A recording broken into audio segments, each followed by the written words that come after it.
Hello guys and welcome to this new video. So we are today in the semi-final of the Fide World Chess Cup 2015 in Baku with two matches, the match between Giri and Svidler that will follow and another match between Elyanov and Karyakin. Those two drawn the game. Elyanov with the white pieces and Karyakin with the black pieces.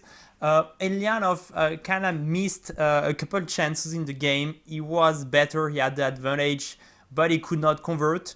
I will not show the end game because it was a very critical time trouble for Elyanov, and so it would be harder to feel the tension in the game watching the replay. So we just stick with the game between Giri and Peter Svidler.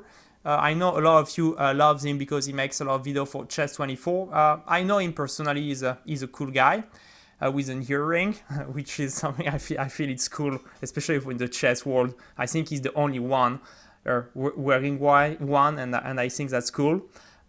So he's playing Giri white, Svidler black, e4, e5, knight f3, knight c6, and bishop b5. So this is the real uppers. Already almost 300 years people are playing this opening. Well, it's the World Cup 2015 and the semi-final. We still see this opening. So a6, bishop a4, knight f6, castle, bishop e7, rook e1, pawn b5, bishop b3. So we are developing the pieces, developing developing the game. This is all theoretical. So c3, d6. So white has sometimes the idea to play d4 or play just d3, bring the knight to the king side and attack over there, or play the move d4. White sometimes want to contest the center and play d5. In some other variations, they play like knight a5, c5, and expand the queen side. So it all depends which lines the player are choosing. I'm not here to make a theoretical debate, especially because I'm not a specialist of this opening. So h3, bishop b7. So contesting the long diagonal. Pawn to d4, taking the center. Rook e8. So sometimes when you take, there is some pressure coming on the pawn e4. You see the pieces looking at it. Knight b d2. Pawn d4. Pawn takes d4. Knight d7. So black will bring the bishop to f6 in order to attack the pawn d4 and to stop this pawn from coming to e5. Knight to f1. So he's placing the knight, might go to g3, might go to e3, landing to better squares. Knight to a5 now, attacking this good light square bishop. Bishop c2, bishop f6, having a look at the pawn and the diagonal. So you see the black bishops are well placed both in the long diagonals, but white has a good center with its pawn. So white goes rook to b1, pawn c5, pawn d5, pawn c5, pawn d5, knight to c4 now, pawn b3, and knight ce5. So we are coming at the end of the opening. So this is already this is still theoretical, and this is the first stop we will have in our game, the first real stop when we'll talk about the plans.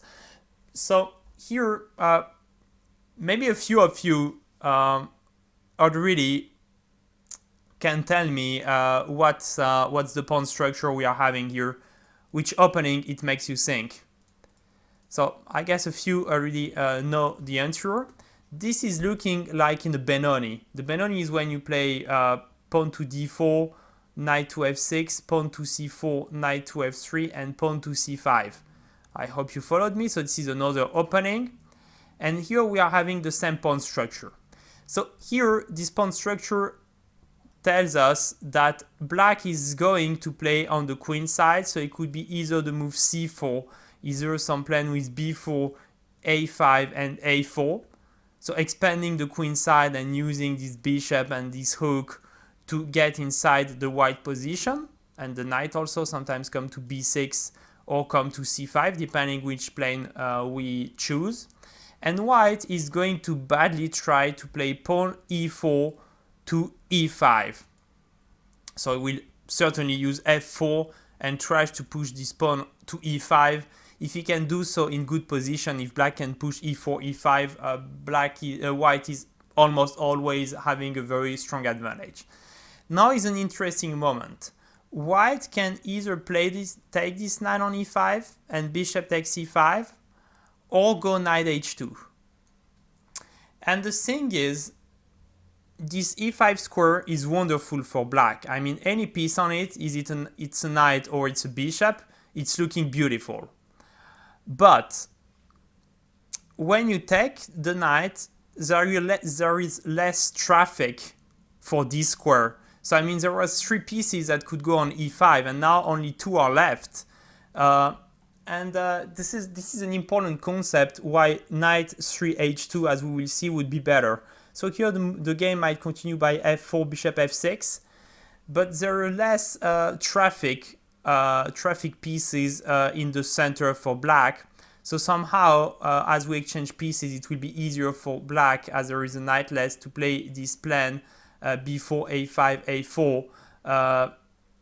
And well, this is more favorable for black to exchange those pieces.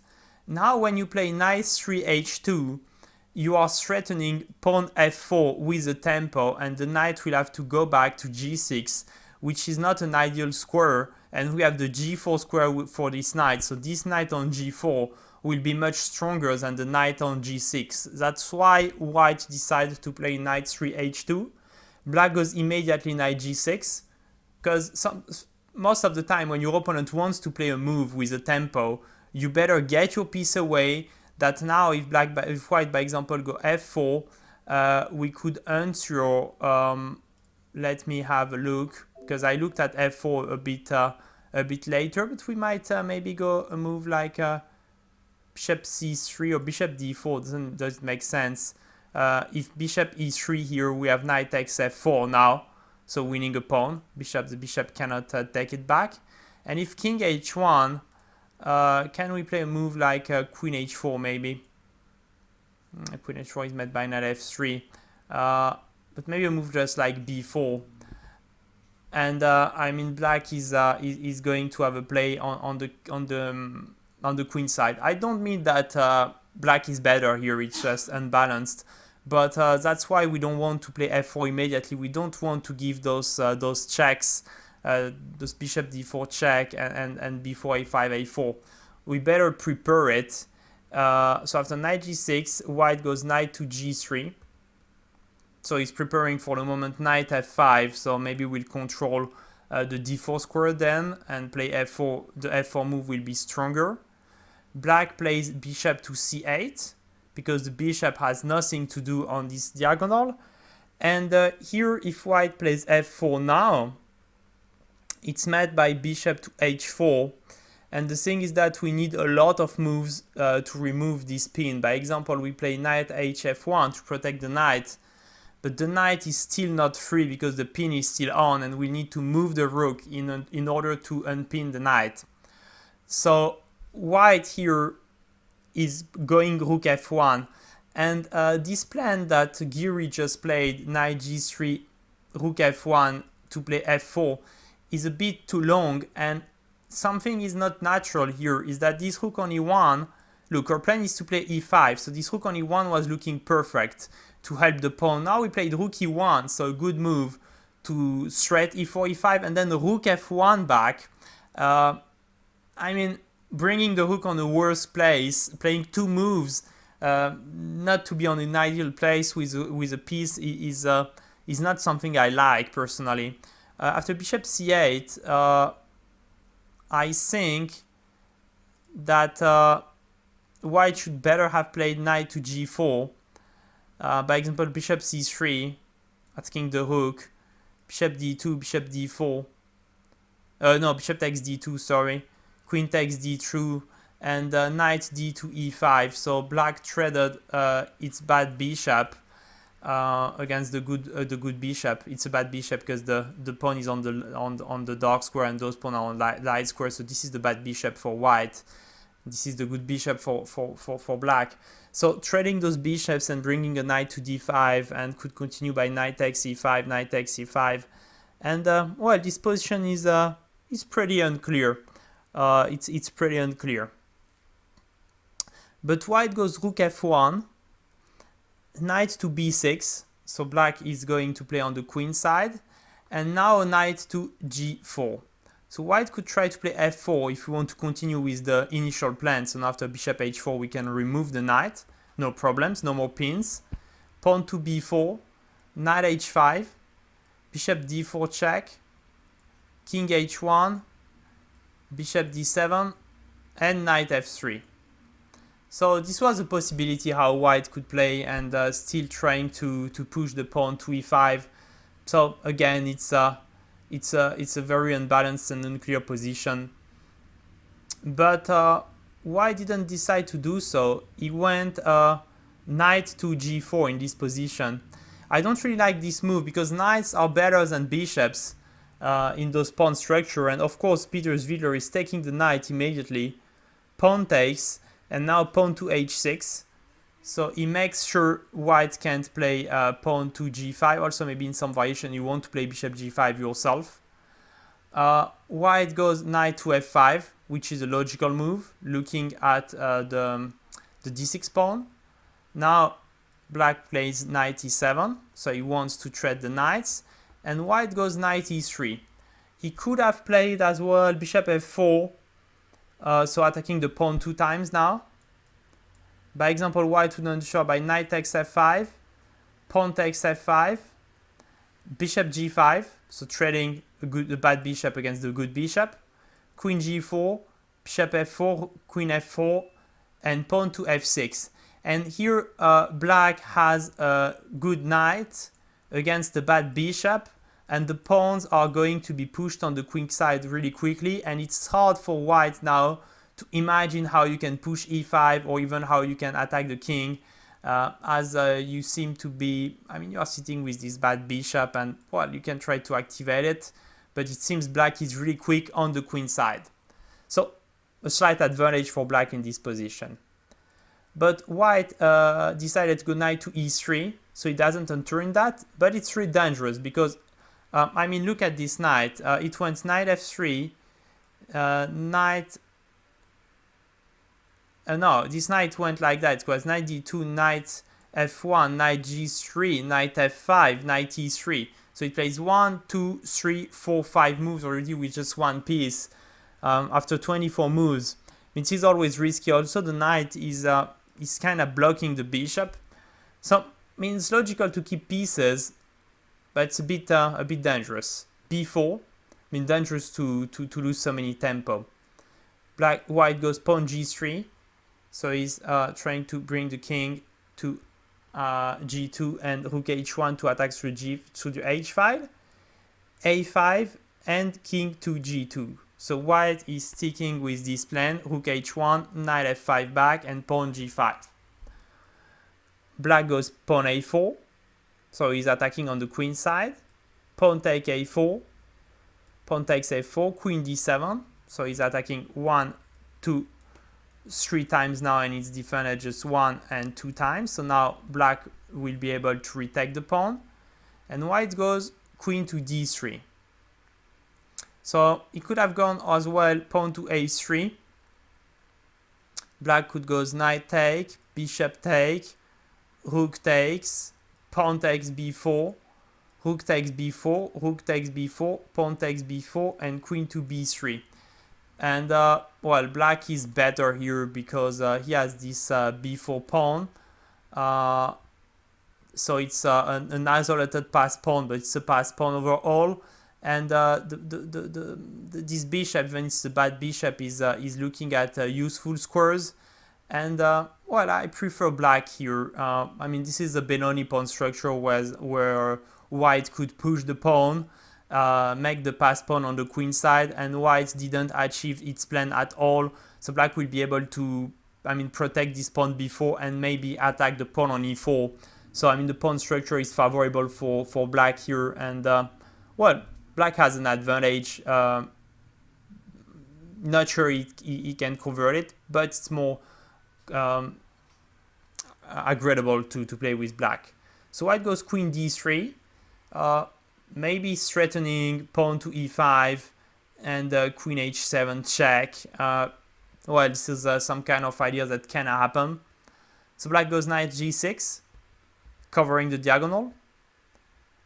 Diagonal that goes to h7. White goes knight f5 back now, looking at d6 and maybe h6 for some sacrifices. Knight takes a4, winning back the pawn. So now black has a very good c pawn, as you see, could be pushed and become really dangerous. Also, the c3 square for knight might be beautiful to attack the rook and come to take the a pawn with the rook, having two passed pawn then. So bishop takes a4. Doesn't want to keep this knight on the board. Also, this is a bad bishop, so not the wrong decision. Rook takes a4. Rook h1. And so now white is looking dangerous on the king side, because we have this knight, this bishop, this rook, and this queen. Well, not quite now, but the queen will participate to an attack against the king. Here, if black goes rook takes a2, it's a decent move, but Svidler didn't play that, probably afraid of some g5. Pawn takes g5, by example, queen f3. Let's say rook e5 and queen to h5 or queen g4. No, rook a5 is met by bishop b2, sorry guys. Bishop b2 is a good move, not rook e5, but well, just to see how dangerous it is. Rook e5 is met by bishop b2, and well, queen h5 looks dangerous. So, well, let's say rook e5, bishop b2. Maybe rook takes b2, rook b2, rook f5, pawn f5, and bishop takes b2. So those type of complicated lines were available for black with those two passed pawn playing against the. I mean, you have an exchange down, but you have the two passed pawn. So this was an option, but I mean, frankly, from the position we had here, it doesn't look great to go in those complications, especially because it seems we will win the pawn a2 sooner or later. So it goes first knight to e8, which is a very logical move, removing the stronger attacker of the white camp, this knight on f5. Here white is going g5. We will see that it's not that sharp as Anish thought. He could have gone bishop b2. By example, bishop takes b2, rook takes b2, knight takes f5, and g takes f5, with a bit the same idea as we had earlier when the pawn structure happened to be like that. The black pawn structure on the queen side, I mean, it's pretty much perfect with this a2 pawn being weak. The rook has penetrated through the a file, so this is black has just achieved as much as he could almost on the queen side, and white is still miles away from playing f4 and e5. So black is clearly having a good advantage here. So that's why white didn't want to do that, understandably. He went g5, so Giri is trying to get as much as he can from this h file. Peter is taking the pawn on g5. And here Anish is playing knight to e3. And really, when you just sacked a pawn on g5, if your best move is knight e3, it kind of smells bad for you. Because, well, you maybe want knight g4 next, but it looks really slowish. Now, Peter is just taking the pawn on a2. So he's coming through the second rank. Bishop d2. Knight to g6 now. So he's bringing the knight to a better square, covering the h8 square for the checkmates. White goes knight f5. Now knight to e5, strengthening the queen. Queen e2. Pawn to g6, attacking the knight. So now the bishop he's in the fianchetto, again looking at its h8 square. As long as the queen cannot come to h8, there are no checkmates. The king is getting away.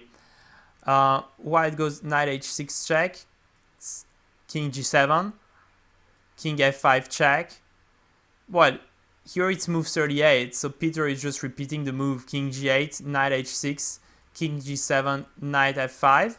So it's move 40 now, and well, Peter decides just to take the knight, queen h5, and knight to g6. There were just no checkmates here. I mean, if queen h7, black just goes rook king f8, and well, I mean, it's over. The attack is over. It's just a piece down. The bishop is attacked. This king is looking weak even now. And so white just decided in this position to resign. So Anish Giri lost the first game of the encounter against Peter. So he will have to win in the next one. He's in a must-win situation with the black pieces, Anish, in order to keep chances and to go to the tiebreak. I mean, I don't think his chances are great because Anish is a player that is making a lot of draws, and even if he surprised us beating Peter Leko in the second game against such an experienced and brilliant player like Peter, a very brilliant player in the knockout. I think it's the fourth time in a row he's making it he made it to the quarterfinals. So I mean, his experience is good in this format, and he has just to achieve a draw to be in the final. So I really fancy now the chance of Peter to eliminate Anish. And I'm pretty lucky because I wanted to make a video yesterday to say that Anish Giri was the big favorite of the tournament from now. And I would have felt a bit stupid today making this video. So good I didn't make any predictions. So we will see how those guys deals with the score for the next round. And well, I hope Elyanov is being able to go through the final, because I think Elyanov played really great chess through the World Cup. And well, I would love to see an upset in the other semi-final against Karyakin. It's a shame he missed his chance today. So well, I'm a bit scared because missing a chance might be really costly at this level. But well, I will still root for Elyanov in the other semi-final to see some fresh new guys in the candidates next year. So thanks for watching this video. See you for the second game tomorrow. Bye.